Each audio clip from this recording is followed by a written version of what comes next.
اعوذ باللہ من الشیطان الرجیم بسم اللہ الرحمن الرحیم۔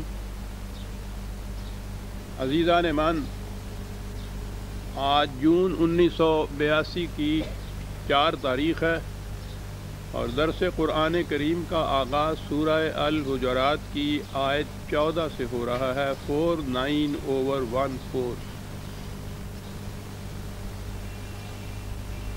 آپ دیکھ رہے ہیں کہ جوں ہم آگے بڑھ رہے ہیں اپنے اس قرآنی نصاب میں، اہم سے اہم تر حقائق، ہدایات، احکام، قوانین، تاکیدات سامنے آتی چلی جاتی ہیں۔ آج کی جس آیت سے یہ درس شروع ہو رہا ہے بڑی بنیادی آیت ہے۔ کہا کہ قالت الاعراب آمنا۔ اعراب یہ بدوی عرب جو تھے انہیں کہا کرتے تھے۔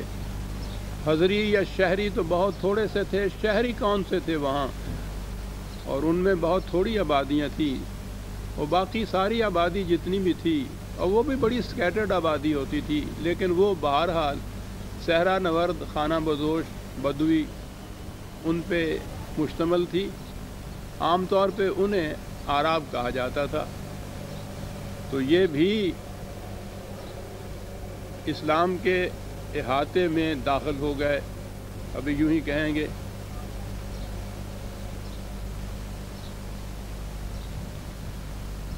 کہا کہ یہ لوگ کہتے ہیں کہ ہم ایمان لے آئے ہیں۔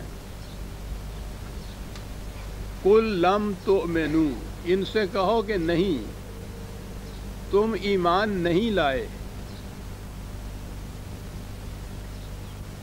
کتنی اہم تفریق ہے، تمیز ہے جو دونوں میں کی گئی۔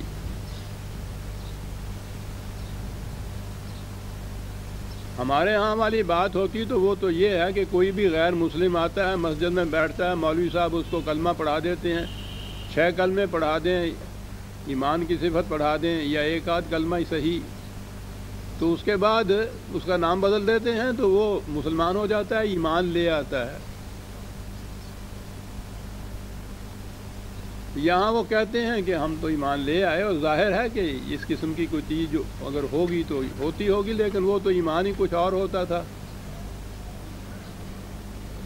وہاں تو جان اور مال بیچنے کے لیے بیعت کی جاتی تھی، اس کا نام ایمان ہوتا تھا۔ لیکن جو کچھ بھی تھا، کہا کہ یہ کہتے ہیں ہم ایمان لائے، ان سے کہو کہ نہیں، تم ایمان نہیں لائے۔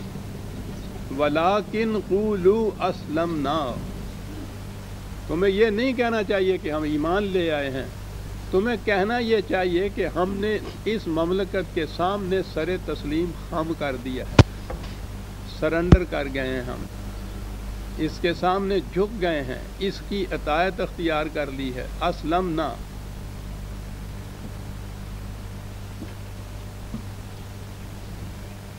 اب اگر اس اسلمنا سے ہی ہم مسلمان کا لفظ لے لیں تو یوں کہا جائے گا کہ یہ نہ کہو کہ ہم مومن ہو گئے ہیں، یہ کہو کہ ہم مسلمان ہو گئے ہیں۔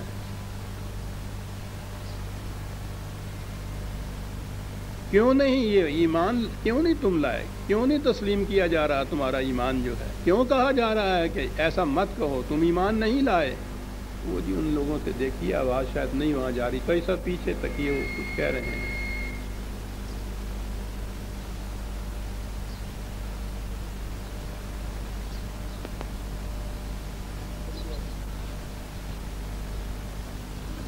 کیوں کہا جا رہا ہے کہ تم ایمان نہیں لائے؟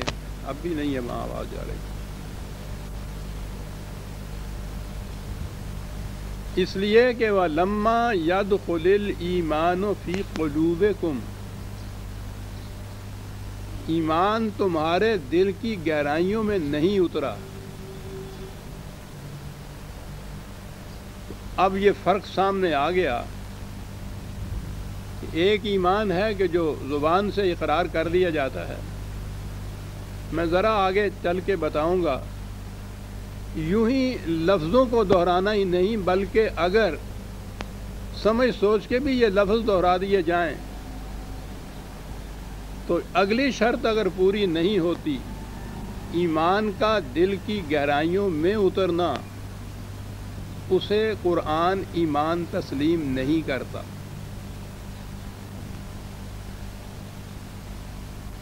اب دیکھنا یہ ہے کہ یہ ایمان کا دل میں اترنا یہ کیا معنی رکھتا ہے، یہ کیسے اترتا ہے، کیسے معلوم ہو کہ یہ دل میں اترا ہے یا نہیں، دوسروں کو کیسے معلوم ہو، خود اس مدعی کو کیسے علم ہو اس کا کہ اس کا ایمان اس کے دل میں اترا ہے یا نہیں۔ اگلے ہی 2 لفظوں میں بات واضح کی، قرآن تو اپنے ہر دعوے کو خود ایکسپلین کر دیتا ہے، اس کی وضاحت کر دیتا ہے، اور وہ اس طرح سے کہ وَإِن تُطِيعُوا اللَّهَ وَرَسُولَهُ لَا يَلِتْكُم مِّنْ أَعْمَالِكُمْ شَيْئًا إِنَّ اللَّهَ غَفُورٌ رَحِيمٌ۔ اب یہ اگر اس کے بعد اطاعت کریں گے احکام خداوندی کی تو ان کے اعمال میں کوئی کمی نہیں کی جائے گی۔ تو یہ ہوگا ثبوت اس چیز کا کہ ایمان دل میں اتر چکا ہے، جب وہ ایمان جس کا اقرار کیا ہے ان کے اعمال سے ظاہر ہو، ان کے اعمال ثبوت دیں اس بات کا کہ انہوں نے اس بات کو تسلیم کیا ہے، پھر وہ دل کی گہرائیوں میں اترا ہوا ہے، اور اگر ایسی بات نہیں ہے تو پھر وہ دل میں نہیں اترا اور اسے ایمان کہا ہی نہیں جا سکتا۔ تو اب بات یوں ہو گئی کہ ایمان کسی بات کے اس اقرار کا نام ہے جس کا ثبوت اس انسان کے اعمال اور کردار اور سیرت دے۔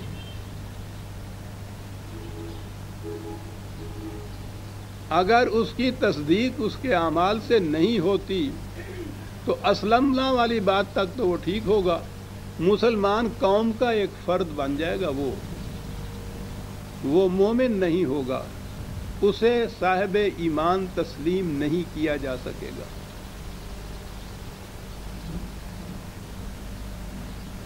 یہاں بڑی اہم بات ہمارے سامنے آتی ہے، بلکہ اگلی آیت بھی آ جائے تو اور وضاحت ہو جائے گی۔ انما المؤمنون الذین، حقیقت یہ ہے جو بات سمجھنا چاہو کہ فی الحقیقت مومن کسے کہتے ہیں، تو مومن وہ ہیں آمنوا باللہ ورسولہ ہی، یہ بات تو ہے کہ انہوں نے تصدیق کر دی، یہ اللہ اور اس کے رسول کی تصدیق کر دی، تسلیم کر لیا، اسے حقیقت جان لیا، اس کو اس کی صداقت کو تسلیم کر لیا، ثم لم یرتابوا، اور ایسے تسلیم کیا کہ ان کے دل میں کسی قسم کا شک اور شبہ باقی نہ رہا۔ یہ اقرار دل کے یقین کی حد تک پہنچ گیا، کسی قسم کا شک و شبہ نہ رہا۔ اور اتنی ہی بات نہیں ہے ابھی ایمان کی، بات آگے آتی ہے وَجَاهَدُوا بِأَمْوَالِهِمْ وَأَنفُسِهِمْ فِي سَبِيلِ اللَّهِ، اور پھر وہ مسلسل جد و جہد کرتے رہے بغیر کسی قسم کے اپنے ذاتی مفاد یا اغراض کو سامنے رکھ کر، صرف اس مقصد کے لیے جو خدا نے متعین کیا ہے اس کے لیے وہ مسلسل جد و جہد کرتے رہے۔ یہی ہیں جن کو ہم اعمال کہتے ہیں، وہ یہ کرتے رہے۔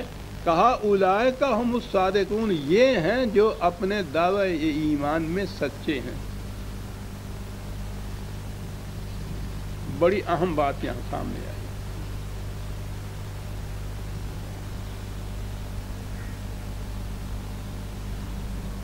آبادی کے لحاظ سے آج ساری دنیا میں شاید 1 ارب کے قریب مسلمان نام رکھانے والی قوم ہے۔ ذرا سوچئے تو صحیح کہ ان میں کتنے ہیں جو قرآن کے اس معیار کے مطابق ایمان والے کہلا سکتے ہیں۔ اسلمنا والی بات تو اور ہو گئی،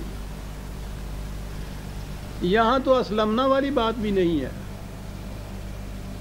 ہم نے بھی کسی اسلامی مملکت کے سامنے اپنے آپ کو جھکایا نہیں ہے، سرنڈر نہیں کیا، اس کی سورینٹی، اس کی حاکمیت اعلیٰ تسلیم نہیں کی، ہے ہی نہیں کوئی اسلامی مملکت، تو تسلیم ہم کیا کریں گے؟ تو ہم کیسے یہ بن گئے جو کچھ بھی ہے؟ مسلمان قوم تھی، مسلمانوں کے گھر میں پیدا ہوئے، ہم مسلمان ہو گئے۔ یعنی ہم نے اتنا بھی نہیں کیا جتنا کہ ان اعراب نے کیا تھا جن کا ذکر یہاں آ رہا ہے، کہ وہ تو پھر بھی بہرحال ایک اسلامی نظام یا مملکت کے سامنے جھک گئے تھے، سر تسلیم خم کر لیا تھا، تو ہم نے تو وہ بھی نہیں کیا. یہ جو غیر مسلم اسلام لانے والا ہوتا ہے، جو کچھ وہ کرتا ہے، یعنی کچھ کلمیں صحیح ان کو دہراتا تو ہے، سمجھدار ہے، اس کو سمجھایا جاتا ہے تو بہرحال اس کو تسلیم کرتا ہے. ہم میں سے کتنے ہیں پیدائشی مسلمان جو زندگی کے کسی شعبے میں ہم نے اتنا بھی کیا ہو جو ایک عیسائی جا کے مسجد میں کرتا ہے؟ جو غیر مسلم ایمان لانے والا جتنا کچھ کرتا ہے، کیا ہم نے اتنا بھی کیا ہے؟ کچھ ہم نے تو اتنا بھی نہیں کیا. نہ تو عرب کی طرح ہم نے وہ سر جھکایا کسی اسلامی مملکت کے ساتھ، نہ ہی ہم یہ غیر مسلموں کی طرح جیسے رسمی اسلام صحیح لانا. ہم تو رسمی ایمان بھی نہیں لائے ہوئے. تو ہم کیا دعویٰ کرتے ہیں؟ کس طرح دعویٰ کرتے ہیں؟ کوئی انسانی بچہ پیدائش میں نہ وہ مومن پیدا ہوتا ہے نہ کافر پیدا ہوتا ہے. اسے مومن بھی بننا پڑتا ہے، اسے کافر بھی بننا پڑتا ہے. اسی لیے یہ ورب کے سیغے، فعل کے سیغے قرآن کے اندر آئے ہوئے، ان الذین آمنوا ان الذین کفروا. جو ایمان اختیار کرتے ہیں، جو کفر اختیار کرتے ہیں، یہ تو اختیار کرنے کی چیز ہے، آج خود ہی نہیں ہوتا.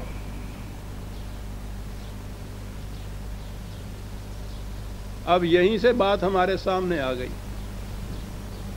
کہ قرآن کریم مسلمانوں کو بھی کہتا ہے کہ ایمان لاؤ.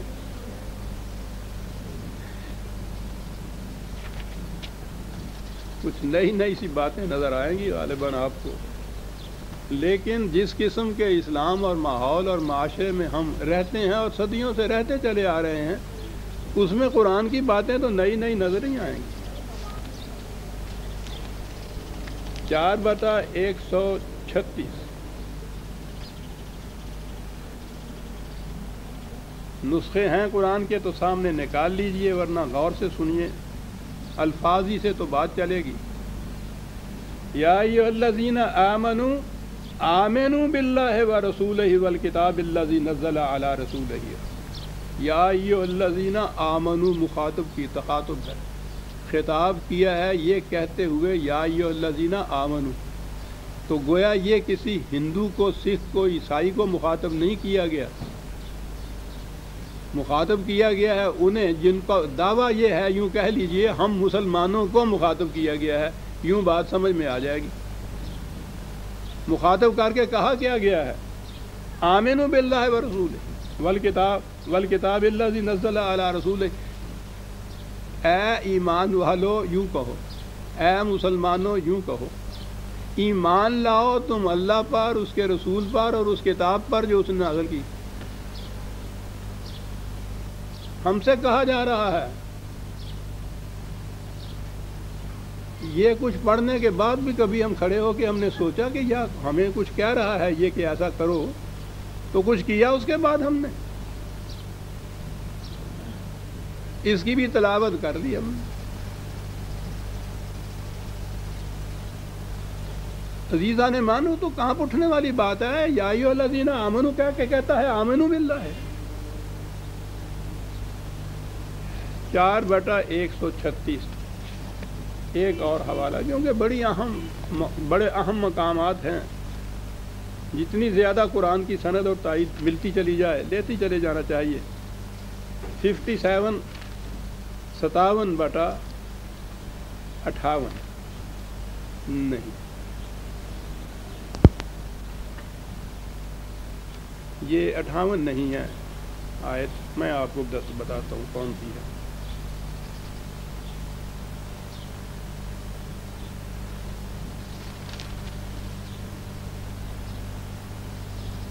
28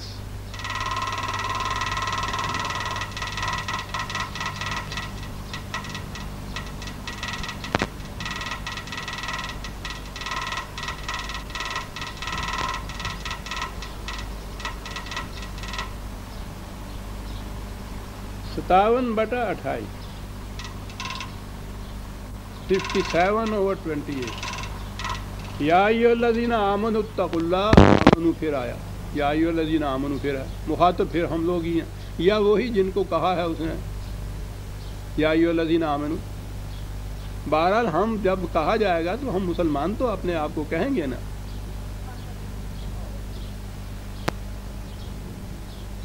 کیا کہا؟ آمنوا اتقوا اللہ. اب ان قوانین خداوندی کی نگاہ کرو. وآمنوا برسولہ، ایمان لاؤ اس کے رسول کی. پھر ہمیں یہ کہا گیا ایمان لاؤ.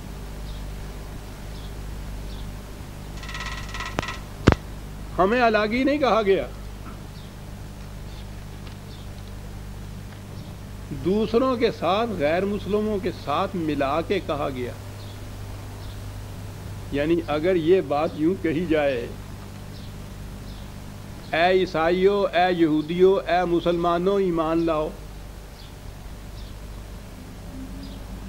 تو پھر تو ذہن میں بات بیٹھے گی نا کہ ہمیں کس کیٹیگری کے اندر بریکٹ کیا گیا ہے، کہ ان کے زمرے میں شمار کیا جا رہا ہے اور یہ دعوت دی جا رہی ہے. جیسا انہیں دعوت دی جا رہی ہے ویسی ہمیں دعوت دی جا رہی ہے. کم از کم ایک ریفرنس لے لیجئے، 2/62 غالباً. جی ہاں، یہ 2-3 مقام پہ آیا ہوا ہے.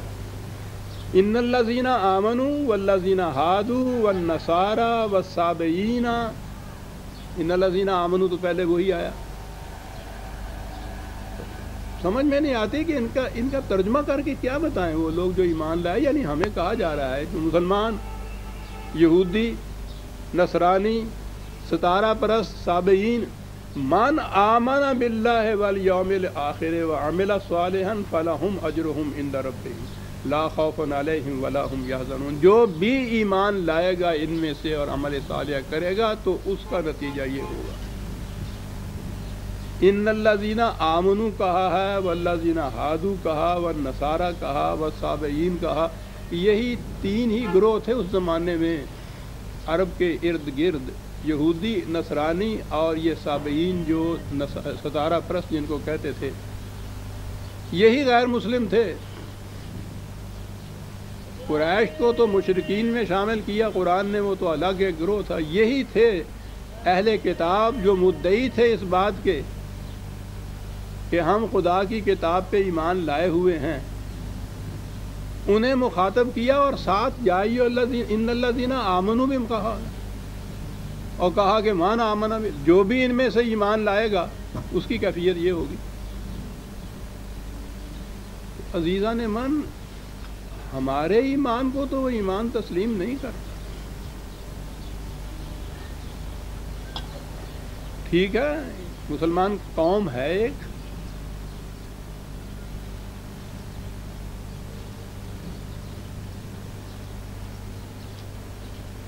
ایمان کس وقت تسلیم کرتا ہے؟ ابھی جو میں نے عرض کیا، جو اس نے کہا ہے اگر یہ اطاعت کریں گے ان قوانین کی تو پھر بات سمجھی جائے گی کہ ان کی دل کی گہرائیوں میں اترا ہے. ابھی کچھ میں نے اور فرق بھی کرنا ہے.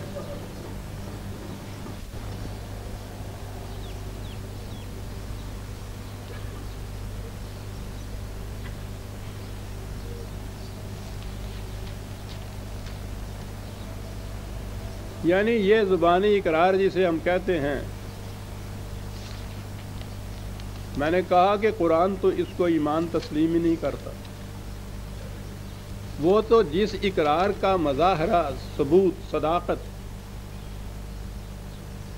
اس اقرار کے مطابق عمل کرنا نہ ہو، وہ اسے ایمان نہیں تسلیم کرتا.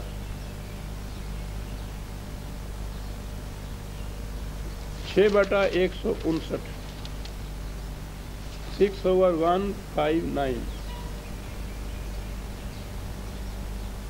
کہتا ہے کہ جب موت آ جائے گی تو اس وقت کسی شخص کا ایمان کام نہیں دے گا جو اس سے پہلے ایمان نہ لایا ہو، موت کو دیکھ کے جب ایمان لائے. کیونکہ موت آنے کے بعد تو عمل کرنے کے لیے پھر وقت نہیں رہتا نا. تو اصل چیز تو وہ تھی ایمان کی کہ جس کے مظاہرے کے لیے اس نے عمل کر کے ثبوت دینا تھا. تو جب عمل کے لیے موقع ہی نہیں رہے گا تو وہ جو اس نے ایمان زبان سے دہرا بھی دیے چند الفاظ، تو وہ کہتا ہے یہ ایمان اس کو نفع کچھ نہیں دے گا. لا ينفع نفسا ایمانها لم تکن آمنت من قبل، اگلے الفاظ ہیں. او کسبت فی ایمانہا خیرن، اور جس نے اپنے ایمان کے ساتھ اعمال صالحہ نہیں کیے ہوں گے اس کا ایمان اسے کچھ نفع نہیں دے گا۔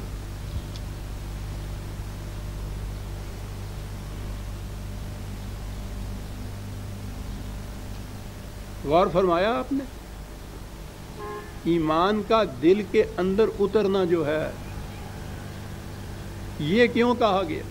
دل کے اندر اترنا کیوں کہا گیا؟ میں نے کہا تھا نا کہ ایک تو بات یہ ہے ایمان لانا، ان صداقتوں کی تصدیق کرنا، انہیں تسلیم کرنا، یہ کہنا کہ یہ حق ہیں، برحق ہیں، میں اسے تسلیم کرتا ہوں، ایک تو یہ بات ہے۔ اگلی چیز جو ہے اس کی کہ وہ اس کے اعمال و کردار سے ان کا ثبوت ملے جو جن چیزوں کا اس نے اقرار کیا ہے۔ میں نے کہا تھا نا کہ یہاں اور مجھے فرق کرنا ہے، اور فرق یہ کرنا ہے کہ ایک تو یہ ہے کہ آپ نے سینکھیے کے متعلق پوری تحقیق کی، تجزیہ کیا، کیمسٹری پڑھی، حکیموں سے پوچھا، ڈاکٹروں سے پوچھا کہ یہ مہلک ہوتا ہے، آپ کو علم ہو گیا اس بات کا کہ سینکھیا مہلک ہے، علم ہو گیا، اور اس کے بعد آپ نے سینکھیا پھانک لیا۔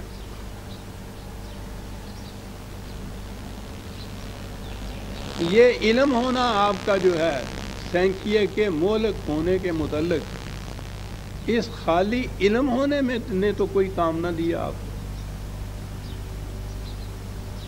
وہ تو اس کے مطابق کام کریں گے آپ تو پھر وہ فائدہ دے گا نا۔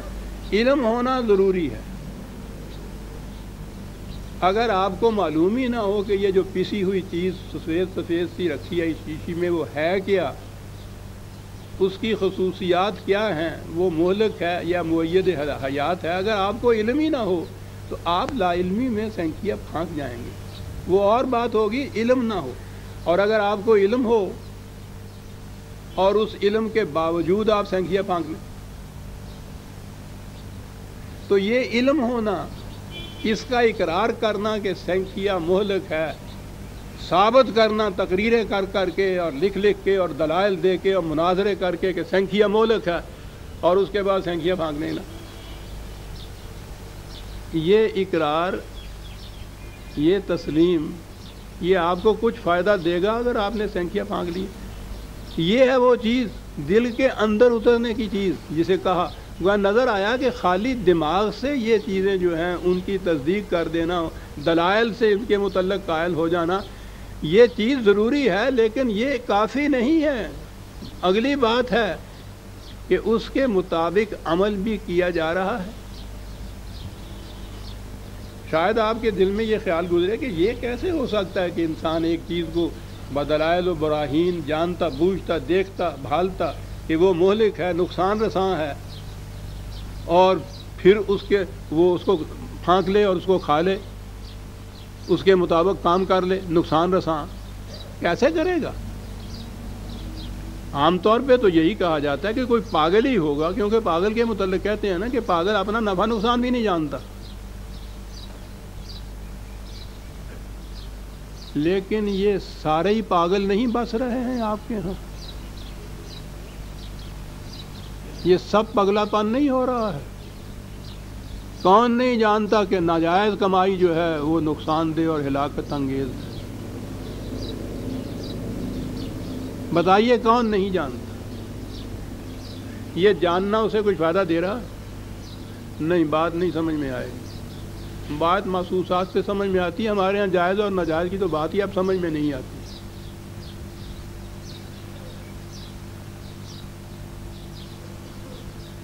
ٹی وی پہ اشتہار آتا ہے سگریٹ نوشی کے متعلق، سرطان ہو جاتا ہے اس سے، تپ دق ہو جاتی ہے اس سے، کتنے ہی اور امراض مہلک اس سے لاحق ہوتے ہیں، تصویر بنائی ہوئی ہوتی ہے، دکھایا ہوا ہوتا ہے اس کو، روز وہ سامنے آتا ہے، بڑی مہلک چیز ہے، دھڑا دھڑ پیے چلے جا رہے ہیں لوگ سگریٹ، وہ ٹی وی بھی دیکھتے چلے جا رہے ہیں، اس کے ساتھ سامنے بیٹھے ہوئے کش پہ کش بھی لگاتے چلے جا رہے ہیں۔ پوچھتا ہے ابو جان کیا لکھا گا؟ لکھا یہ ہے کہ سگریٹ جو ہے تبدیق اس سے پیدا ہوتی ہے، سرطان بھی پیدا ہوتی ہے۔ یہ کیا ہو رہا ہے؟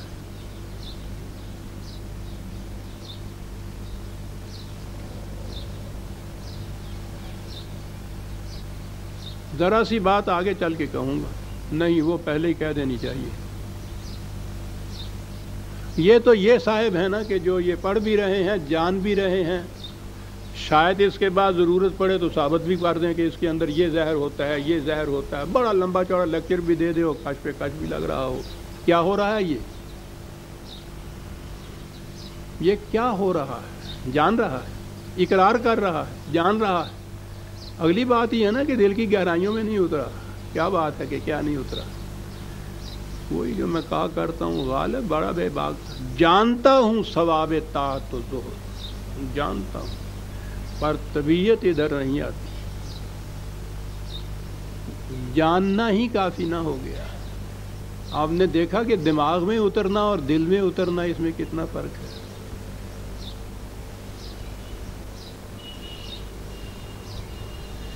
دل میں اترا ہوا ہوتا ہے فطرت کی طرف سے حیوانات میں۔ کوئی گائے پھر رہی ہو، کتنی بھوکی ہو، کسی ایسے پودے کے پاس جائے جو اس کے لیے مضر ہے، کہہ دوں کہ حرام ہے، وہ اس کو سونگ کے پیچھے چلی آتی،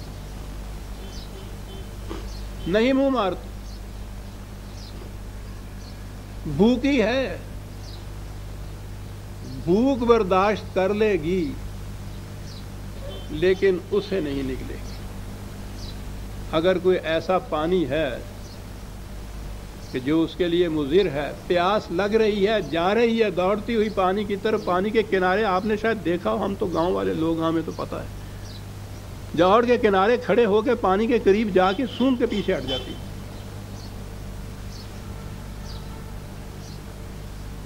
حضرت انسان بھی ساتھ آپ نے دیکھا، اس نے جان لیا نا کہ وہ مضر ہے، مہلک ہے، اور جاننے کے بعد پیچھے ہٹ گئی وہ گائے یا بیل۔ اس کے دل میں اترا ہوا ہے نا یہ۔ اس کے متعلق قرآن نے کہا تھا اولئک کل انعام، پہلے تو یہ کہا کہ یہ تو بالکل حیوانات کی طرح، بل ہم اضل، اس سے بھی گئے گزرا۔ دیکھ رہا ہے کہ سگریٹ جو ہے یہ مہلک ہے، سرطان پیدا ہوتا ہے، اور سرطان کا علاج ہی کوئی نہیں ہے، کش پہ کش لگائے چلا جا رہا ہے۔ اتنا ہی نہیں کیا، اب دیکھیے وہ تدبیریں کرنے والے، قوم کو اس ہلاکت سے بچانے کی تدبیریں جو کی جاتی ہیں، تو پہلے تو یہی تدبیر ہوتی ہے کہ وہ 1 یا آدھ منٹ کا ہوتا ہے وہ ایڈورٹیزمنٹ، جس میں وہ سرطان اور تبدیق ہوتی ہے، اور اس کے فوری بعد الگ تواتر 2 3 4 5 منٹ کے ویلز کے اور نمبر 6 کے، اور مجھے تو یاد نہیں، سگریٹ نہیں پی، کس کے اتنے اعلیٰ پیمانے کے وہ ایڈورٹیزمنٹ ہوتے ہیں، اتنے جاذب ہوتے ہیں وہ سارے کے سارے، وہ اتنے وقت کے دکھائے جاتے ہیں، اور سرطان اور ٹی بی ذرا سا دکھایا جاتا ہے۔ یعنی ایک فریضہ ہوتا ہے مذہبی جو ادا کیا جاتا ہے۔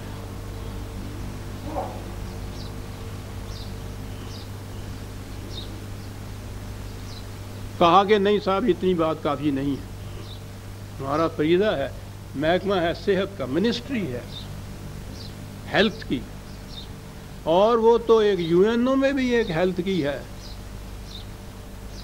آرگنائزیشن انٹرنیشنل ہیلتھ کی، لیکن اسے چھوڑ دیجئے، اپنے ملک کو لے لیجئے نا، کہ یہاں کی وہ ہیلتھ کی منسٹری بھی سب کچھ، انہوں نے کہا کہ اتنے سے کام نہیں چلتا۔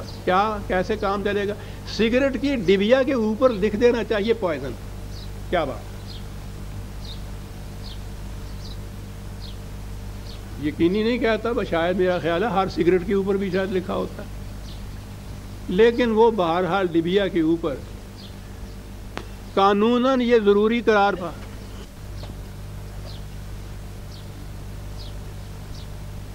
قانوناً یہ ضروری قرار پا گیا کہ سگریٹ کی ڈبیا کے اوپر یہ لکھا جائے، قانون کی شرط پوری ہو۔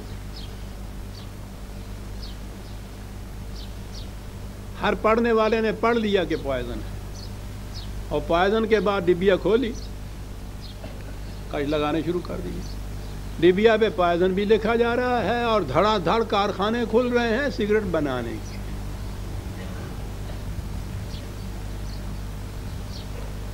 ہیلتھ کے محکمے والوں کا فریضہ اتنا ہی ہے کہ وہ لیبیا کے اوپر لکھ دیں یا اتنا سا ایڈورٹیزمنٹ کر دیں کہ یہ نقصان رساں ہے. انہوں نے اپنا فریضہ ادا کر دیا. ڈیوٹی باؤنڈ وہ ہو گیا. وہ شاید سال کے بعد رپورٹ بھی دیتے ہوں گے کہ اتنی ڈبیوں کے اوپر لکھا گیا, تو وہ بڑی خوشائند رپورٹ ہوگی نا کہ صاحب اتنا بڑا کام کیا. ہر سگریٹ پینے والے نے ڈبیا کو دیکھ لیا, اس پہ پائزن لکھا بھی ہوا ہے. اور سگریٹ بنانے والے کارخان چلے جا رہے ہیں, مشینیں چل رہی ہیں, دھڑا دھڑ بن رہے ہیں, بس اتنا ہی ہوا. اس کے اوپر اتنا سا لکھا. معاف فرمائیے اگر آج کی اصطلاح میں کہوں کہ وہ ذرا اسلامائزیشن ہو گئی نا یہ اس کی. وہ جو ڈبیا کے اوپر اتنا لکھ دیا تو فریضہ پورا ہو گیا نا. صحت کی طرف سے جو فریضہ عائد ہوتا تھا اس قوم کی صحت کی طرف سے, وہ پورا ہو گیا کہ اتنا لکھ دیا گیا اس کے اوپر.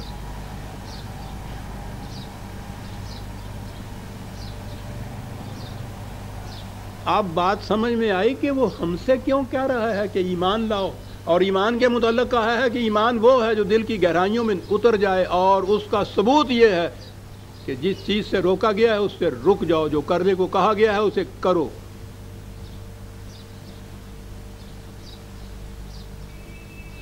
لیبیا پہ لکھنا نہیں فریضہ. الذین مکناہم فی الارض, وہ جن کو صحیح اسلامی مملکت وہ کہتا ہے عطا ہوتی ہے, وہ پھر یامرون بالمعروف ینہون عن المنکر.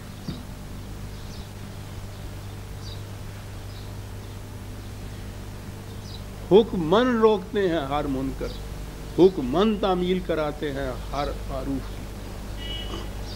فریضہ یہ ہوتا ہے.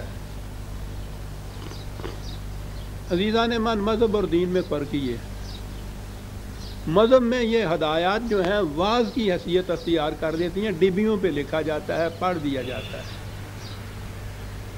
دین میں انہیں عملاً روکا جاتا ہے. یہ جو روکنے والی ایک قوت ہے, اتھارٹی ہے, وہ موجود ہو تو دین موجود ہے, اسلام موجود ہے. اگر یہ نہیں ہے تو مذہب ہے, اور اس کے بعد جو کہا جائے گا وہ واعظ ہے. تمکن فی الارض کا نتیجہ نہیں ہے. شاید یاد دہانی کرا دوں تو بات واضح ہو جائے کہ کس چیز کے گم ہو جانے سے دین یا اسلام نہ رہا, اور وہ آج بھی نہیں ہے. اس لیے آج بھی آپ کے ہاں 90 کروڑ یا 1 ارب کی آبادی میں کہیں بھی اسلامی نہ نظام ہے نہ مملکت ہے. کیا کہا تھا قرآن نے؟ ذرا 4 آیتیں پیچھے چلے جائیے. آیت 9 اسی صورت میں, وَإِن طَائِفَتَانِ مِنَ الْمُؤْمِنِينَ اقْتَتَلُوا, یاد ہوگا پچھلے درس میں تو غالباً نہیں آیا.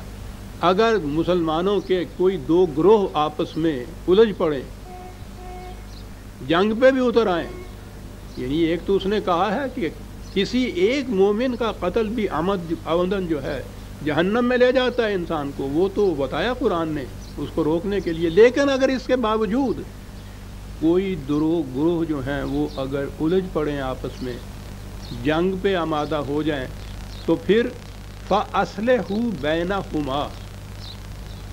اب یہ دیکھو, یہ حکم دیا ہے قرآن نے, تو تم پھر صلح کراؤ ان کے درمیان. اور آگے یہ ہے کہ اس کے بعد اگر ان میں سے جو کوئی جماعت جو ان میں سے پھر سرکشی پہ اتر آئے, جن ٹرمز کے اوپر تم نے صلح کرائی ہے اس کی خلاف ورزی کرے, اس کے خلاف جنگ کرو تم, تاآں کہ وہ خدا کے حکم کے اوپر جھک نہ جائے.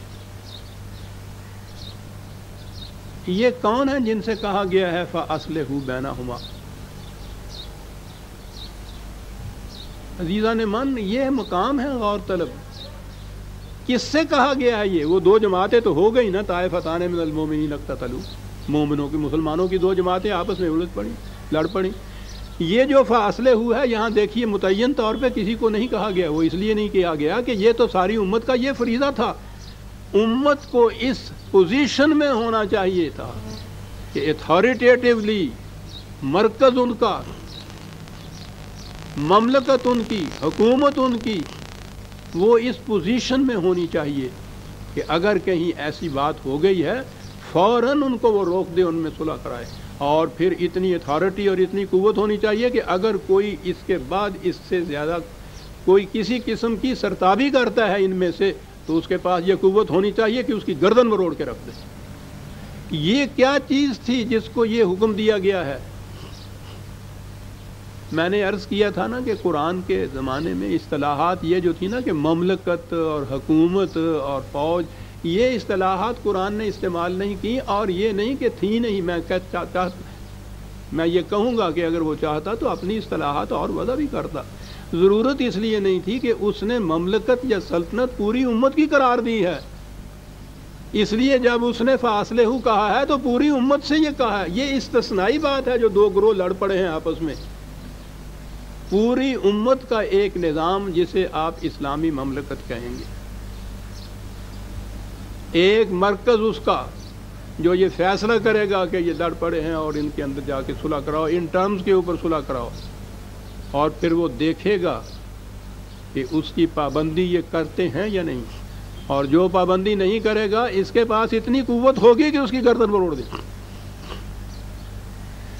جب تک یہ اتھارٹی رہی آپ کے اندر، دین رہا، اسلام رہا، اور جب یہ اتھارٹی ختم ہو گئی، نہ دین رہا نہ اسلام رہا۔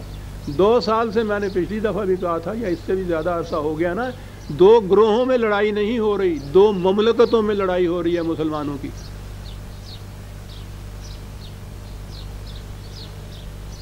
کمیٹیاں بن رہی ہیں، وفد بن رہے ہیں، کمیشن بن رہے ہیں، بار بار جا رہے ہیں، سمجھا رہے ہیں، کیا کر رہے ہیں؟ واز کہہ رہے ہیں ان سے۔ فَأَصْلِحُوا، فریضہ تھا یہ باقی امت کا، فریضہ تھا یہ اس مرکز کا، اس مملکت کا، کہ وہ یہ کرائیں۔ اور فَإِن بَغَتْ إِحْدَاهُمَا عَلَى الْأُخْرَى فَقَاتِلُوا الَّتِي تَبْغِي، یہ فریضہ تھا کہ پھر اگر ان میں سے کوئی سرتابی کرتا ہے، اعلان جنگ کرو اس کے خلاف، جھکاؤ حتیٰ تفیء الی امر اللہ۔ یہاں ایک اور بڑا گہرا پوائنٹ آ گیا، میں کیا کیا عرض کروں۔ فیصلہ ہے یہ امت کا، اس اسلامی مملکت کا، اس اسلامی نظام کا، اس کا فیصلہ ہے۔ اس فیصلے کی خلاف ورزی جو کرنے والے ہیں اس کے خلاف کہا کہ جنگ کرو تاآں کہ وہ امر اللہ کے اوپر نہ آ جائے، یعنی اس کا جو فیصلہ اسلامی مملکت کا، اسے امر اللہ کہا ہے خدا نے، اس لیے کہ وہ اس خدا کے ہی قوانین کو نافذ کرنے کا تو ذریعہ تھا۔ وہ جو صلح کرائے گی تو وہ خدا کی کتاب کے مطابق کرائے گی، اس لیے اس کی صلح کرانے کو امر اللہ کہا، خدا کا امر کہا گیا۔ میں نے کہا تھا درمیان میں قرآن تو ایک درمیان میں وہ نکات بیان کرتا چلا جاتا ہے، یہاں سے پتہ چل گیا کہ اسلامی مملکت کیا ہوتی ہے اور کیوں اس کے احکام کی اطاعت اس طرح سے کرنی پڑتی ہے، کیونکہ وہ جو حکم دیتا ہے خدا کی کتاب کے مطابق دیتا ہے، وہ امر اللہ ہو جاتا ہے۔ یہ اتھارٹی جب تک آپ کے اندر موجود تھی، اس وقت تک نقشہ آپ کے ہاں صحیح اسلامی نظام کا، اسلامی مملکت کا، امت مسلمہ، امت وسطہ، شہداء علی الناس کا یہ تھا۔ جس دن یہ اتھارٹی نہیں رہی، مذہب انفرادی ہو گیا۔ انفرادی یہی نہیں ہے کہ ایک انڈیویجول کا الگ الگ، وہ بھی ہو گیا۔ مختلف ملکوں میں بسنے والے مسلمان مختلف قوم بن گئے، ان کی الگ الگ سلطنتیں ہو گئی، الگ الگ مملکتیں ہو گئی، تو یہ بھی تو انفرادیت ہو گئی ہے۔ اسلام تو ایک مرکز کا نام تھا، ساری دنیا کے مسلمان امت واحدہ، ان کا ایک مرکز کا ایک سربراہ، ایک نظام، ایک قانون، اور یہ وہ تھا مرکز جس کا فریضہ تھا کہ اگر کہیں مسلمانوں کے 2 گروہ الجھ پڑیں تو یہ فریضہ ادا کرے۔ وہ فریضہ ادا اب کیسے ہو، وہ ہے ہی نہیں موجود۔ دہن کا ذکر کیا، یہاں سر ہی غائب ہے گریباں سے، وہ تو ہے نہیں موجود، اور احیاء اسلام کی کوششیں ہو رہی ہیں ساری دنیا کے مسلمانوں میں۔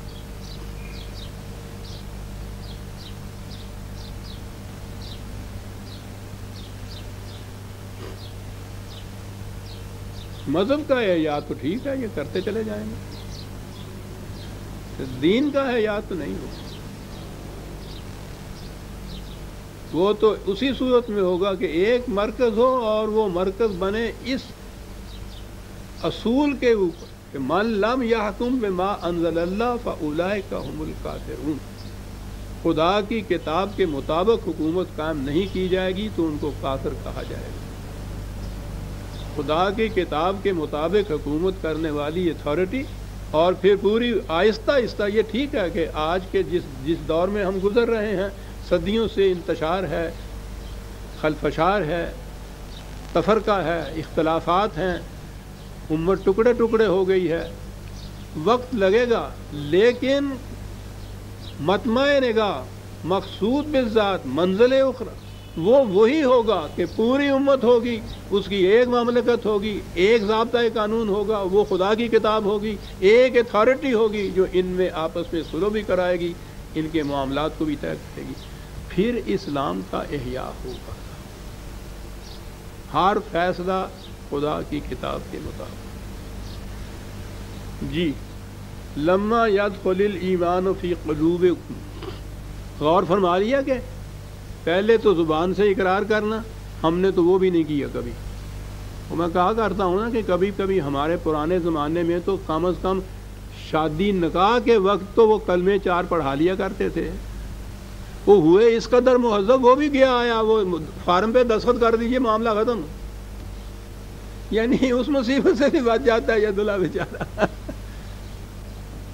ہوتی تھی وہ مصیبت ہی، اس کے تلفظ ہی نہیں آتے تھے اس عربی کے الفاظ کے، اس لیے وہ بھی چپکے چپکے کچھ کہتا تھے، وہ مولوی صاحب بھی چپکے چپکے سن لیتے تھے کہ اب کیا کریں بھری مجلس میں اس کے متعلق اس سے بھی جھوٹ ہے جناب۔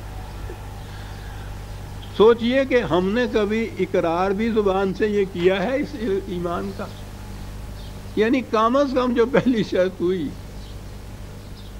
جسے قرآن نے ان اعراب کی شکل میں کہا کہ ایمان نہیں ہے یہ، کیونکہ یہ دل کی گہرائیوں میں نہیں اترا، دل کی گہرائیوں میں۔ پھر میں نے کہا کہ اگر ہم نے کہیں کیا بھی ہے تو ہم میں سے جو ذرا دانشور انٹلیکچوئل جس قسم کے لوگ ہیں وہ کہتے ہیں کہ ہم نے علم و بصیرت کی بنا پر دیکھا ہے قرآن کے دعوی کو، اس اسلام کے احکام کو، ہم اس سے بڑے مطمئن ہوئے، یہ دماغ ہو گیا مطمئن۔ قلوب کہا ہے قرآن نے تو خالی دماغ کے دماغ یاد رکھیے اعمال کے لیے محرک نہیں بنتا، یہ انسان کا قلب ہے جسے جذبات کہتے ہیں آپ، وہ محرک مانتے ہیں۔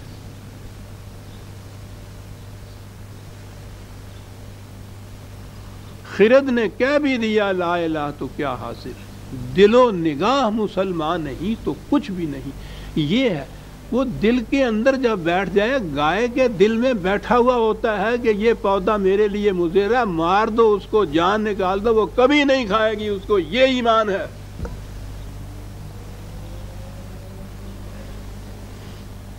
دماغی طور پر واعظ کہنے والے، لیکچر دینے والے، رشوت اتنی بری چیز ہے، ناجائز کمائی کے یہ نقصانات ہیں، قوم تباہ ہو گئی، سب کچھ ہو آ گیا اور ہوتا چلا جا رہا ہے سیلاب کی طرح، کیا ہو رہا ہے؟ دماغ کہہ رہا ہے، دل نہیں کہہ رہا۔ گائے کا اور بکری کا تو دل بھی کہتا ہے، یہ جو اشرف المخلوقات اپنے آپ کو کہہ رہا ہے، دماغ تو اس کا کہتا ہے، دل نہیں کہتا۔ یہی وجہ ہے کہ سگریٹ کی ڈبیا میں پڑھ تو لیتا ہے کہ یہ پوائزن ہے، سمجھتا بھی ہے، وہ تجزیہ بھی کرتے ہیں، نکوٹن اتنا ہوتا ہے اور اتنا یہ ہوتا ہے، اور اس کے باوجود کش پہ کش لگاتا ہے، کیوں؟ دل میں نہیں اترا یہ ایمان۔ یہ ہے جو قرآن نے کہا ہے۔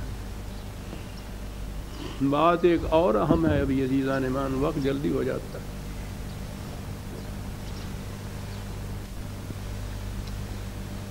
یہ تو یا ایھا الذین آمنوا سے کہا ہے نا قرآن نے کہ ایمان لاؤ۔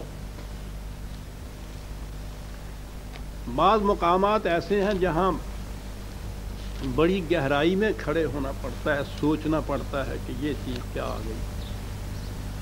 نبی اکرم صلی اللہ علیہ وسلم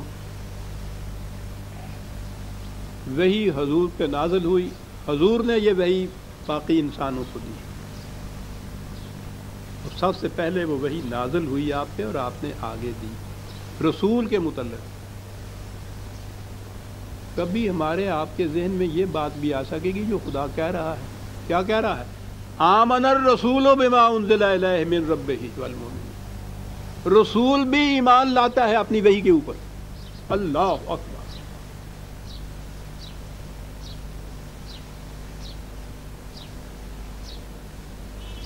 کہاں اٹھتا ہے آدمی اس مقام ایسے مقام ہے۔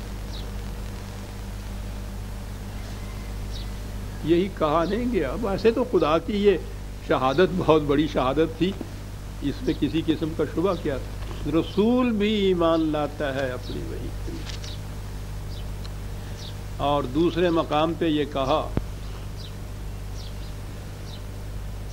قل آمنت بما انزل اللہ من کتاب، اے رسول اعلان کر کے میں ایمان لایا ہوں اس کتاب کے اوپر۔ اعلان کروا رہے ہیں رسول، وہاں حکم دیا جا رہا ہے۔ پہلے وہاں تو ایک چیز بیانیہ ہے کہ رسول بھی ایمان لایا ہے اس کتاب کے اوپر، اور یہاں کہا جا رہا ہے کہ یہ بات کچھ مخفی رکھنے کی نہیں ہے کہ رسول اعلان کر کہ میں ایمان لایا ہوں اس کتاب کے اوپر، بما انزل اللہ من کتاب۔ رسول ایمان لا رہا۔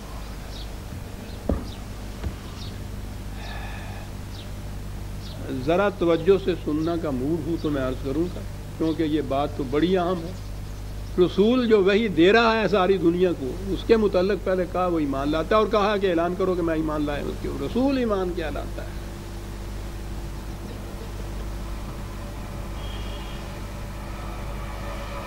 رسول پہ وحی نازل ہو، اس وحی کو رسول اللہ صلی اللہ علیہ وسلم نے امت کو دے دی ہے۔ یہ تو حیثیت ہو گئی رسول اللہ کی، نبوت کی حیثیت جب وحی ملی، رسالت کی حیثیت جب وحی دوسروں کو دے دی۔ اور بار بار رسول اللہ صلی اللہ علیہ وسلم قرآن میں کہہ رہے ہیں، خدا ان سے کہلوا رہا ہے کہ انا بشر مثلکم یوحی الیہ۔ وحی کا معاملہ جب الگ ہو جائے تو میں تمہارے جیسا ہی ایک بشر ہوں۔ یہاں سے ہمیں وحی میں اور انسان کے اپنے فیصلوں کے اندر ایک بین فرق بتایا گیا، قرآن نے بتایا ہے۔ یعنی یہ نہیں، میں کیسے جرأت کر سکتا ہوں یہ کہنے کی کہ یہ واقعہ یہ چیز ہوگی، لیکن قرآن نے بتایا کہ جسے بھی آپ بشر کہتے ہیں وہ اپنی طرف سے کوئی فیصلہ بھی اگر کرے گا تو ہو سکتا ہے کہ اس کے اندر اپنی خواہشات، اپنی تمناؤں کا، اپنے خیالات کا کچھ شائبہ اس میں آ جائے۔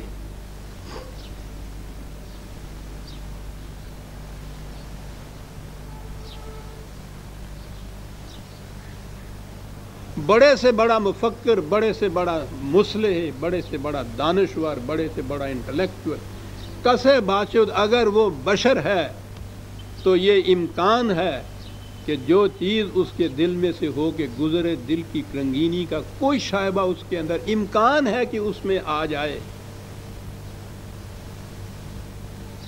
صرف ایک وحی خداوندی ہے کہ جس میں انسانی جذبات کا کوئی شائبہ نہیں ہوتا، وہ جسے انگریزی میں آبجیکٹیولی کہتے ہیں، آبجیکٹیوٹی جسے کہتے ہیں، خارج کی چیز جس میں انسان کے اپنے داخلی جذبات و خیالات اور خواہشات کا کوئی کسی قسم کا عمل، دخل، رنگ آمیزی نہیں ہوتی، نہیں ہو سکتی تھی، اسے وحی کہتے ہیں۔ انسانوں کے لیے اتباع اور اطاعت کے قابل وہی چیز ہے جس میں کسی انسان کے اپنے خیالات کا دخل نہ ہو۔ رسول کے متعلق جب کہا کہ ما ینطق عن الہویٰ، یہ اپنے خیالات کا اس میں ذرا سا شائبہ بھی نہیں ہوتا، الا ما یوحی۔ یہ وحی ہے جو یہ دے رہا ہے، اور وحی کی ڈیفینیشن کر دی جس میں اس کے اپنے رسول کے خیالات کا بھی کوئی شائبہ نہیں ہے۔ وحی تو ہے جس میں آبجیکٹیوٹی ہوتی ہے۔ وحی کے علاوہ کوئی یا سوا، وحی کے سوا کوئی بھی انسانی اٹرنس کیوں نہ ہو، اس میں شائبہ ہو سکتا ہے اس کا، سبجیکٹیوٹی اسے کہتے ہیں. امکان ہو سکتا ہے، یہ ضروری نہیں کہ دانستہ ہی ایسا کیا جائے. اب تو علم النفس اتنا آگے چل گیا ہے، جا رہا ہے، غیر شعوری طور پر جو چیزیں ہوتی ہیں انسان کے شعور کو اس کا پتہ خبر ہی نہیں ہوتی اس کی. اس لیے رسول سے بھی کہا کہ وہی جو تم پہ آ گئی ہے، اس کے بعد سوال یہ ہے کہ تم فیصلے کس کے مطابق کرو گے، تم عمل کس کے مطابق کرو گے. وہ وہی آ گئی تو وہ دے دی تم نے، بس ہو گیا؟ بالکل نہیں، تم نے بھی اسی وہی کے مطابق کرنا ہے. والمومنون، جس کے مطابق مومنون نے کرنا ہے. صاحب اللہ اکبر. وحی کی آبجیکٹیوٹی کی اہمیت کو قرآن نے اس انداز سے بیان کیا کہ صاحب وحی سے بھی کہا کہ تمہیں بھی اپنی وحی پہ ایمان لانا ہوگا. یہ ایمان کیا؟ یہ جو میں نے ابھی عرض کہا ہے. ایمان کے معنی ہے قرآن کی روح سے کہ جس بات کو حق سمجھے اس کے مطابق پھر عمل کرے. رسول سے بھی یہ کہا گیا کہ اب آگے جو فیصلہ کرنا ہے تم نے یا خود عمل کرنا ہے تم نے، تو وہ اس وحی کے مطابق کیا جائے گا. اور پھر جو قرآن نے نبی اکرم صلی اللہ علیہ وسلم کا فریضہ بتایا، یعلمہم الکتاب والحکمہ، اور آگے ہے یزکیہم. یہ ہے اصل چیز. تعلیم کتاب و حکمت تو ہے، اور میں نے کہا کہ علم بڑا ضروری ہے کسی نقصان دہ چیز کے نقصان دہ ثابت ہونے کے لیے، تسلیم کرنے کے لیے. دل کو اطمینان دماغ کو ہوتا ہے اگر علم و بصیرت کی روح سے یہ سمجھا جائے کہ یہ واقعہ نقصان دہ ہے. لیکن وہ ضروری نہیں کہ جو دماغی طور پہ ٹھیک سمجھا ہوا اس کے مطابق عمل بھی کرے.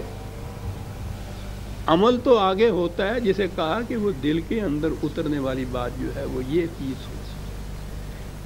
یعلمہم الکتاب والحکمہ، وہ قانون، اور اس کا اب پھر بات نہیں، وقت نہیں ہے ورنہ میں عرض کرتا کہ حکمت انٹلیکٹ میں اور ریزن میں کتنا فرق ہوتا ہے. ہمارے ہاں تو لفظ نہیں ہے ہماری زبان میں. یہ میں کہہ رہا ہوں جس کی ساری عمر انہی الفاظ سے کھیلتی ہوئے گزری ہے، الفاظ ہے نہیں. بڑا فرق ہوتا ہے. بہرحال تعلیم کتاب و حکمت یہ تعلیم تک کی بات ہے، اور بات اگلی ہے کہ صرف تعلیم سے کسی چیز کے جاننے سے کہ یہ چیز بری ہے، نقصان دہ ہے، ضروری نہیں کہ انسان اس کے مطابق پھر عمل بھی کرے. اگلی بات ہے وہ دل کی گہرائیوں میں اتری ہوئی ہو، اور اس کے لیے کہا یزکیکم، یہ تمہاری انسانی صلاحیتوں کی نشو و نما کرتا ہے، ساتھ حیوان کی سطح سے بھی اونچا لے جاتا ہے. حیوان کی سطح جس میں اس کے تقاضے خواہشات جو ہیں، اس کے اپنے انسٹنکٹ یا اندر کی جو جبلت ہوتی ہے اس کا کنٹرول ہوتا ہے اس پہ. یہ گائے اس لیے نہیں وہ پودا کھا رہی کہ اندر اس کے ایک کنٹرولر بیٹھا ہوا ہے. انسان کے بھی اسی طرح خواہشات و جذبات ہوتے ہیں، اس نے کنٹرول کرنا ہوتا ہے وحی کی روح سے دی ہوئی ہدایات اور اقدار کے مطابق. یہ انسان کا درجہ ہے. اور اگر نہ تو یہ جبلت اس کو اندر روکے اور نہ یہ خود روکے اقدار خداوندی کی روح سے، تو یہ تو اسفل سافلین میں چلا گیا. یہ حیوانات سے بھی بدتر ہو گیا. بل ہم اضل کم وقنا، پتہ ہی نہیں اس کا نام کیا رکھے. ہاں، تو تین اہم چیزیں ہمارے سامنے آ گئی عزیزان مان. ایک تو محض اپنے آپ کو مسلمان سمجھ کے مطمئن ہو جانا کہ مسلمان ہو گئے. قرآن تسلیم ہی نہیں کرتا. وہ کہتا ہے ان سے کہو کہ یہ کہیں ہی نہیں کہ ہم ایمان لائے ہوئے ہیں. کہو کہ کسی نہ کسی اثرات کے ذریعے سے ہم جھک گئے ہیں. ٹھیک، ایمان اس وقت ہوگا جب وہ دل میں اترے گا، اور اس کی نشانی، اس کا ثبوت یہ ہوگا کہ یہ ان قوانین کی اطاعت کریں گے. تو قوانین کی اطاعت جو ہے وہ ہے ثبوت ایمان کی صداقت کا. اولئک هم الصادقون کہا، یہ ہیں جو صادق ہیں اپنے دعوی ایمان کے اندر. دو آیتیں تو آگے ہیں ابھی اس سورت کی، لیکن وقت ہو گیا ہے. اتنی جلدی کیوں کی جائے، آئندہ لے لیں گے. سمجھ لیے یار، زندہ صحبت باقی. ہم سورہ الحجرات کی 2 آیتیں لے رہے ہیں. 16ویں آیت سے آئندہ ہم شروع کریں گے. ربنا تقبل منا انک انت السمیع العلیم.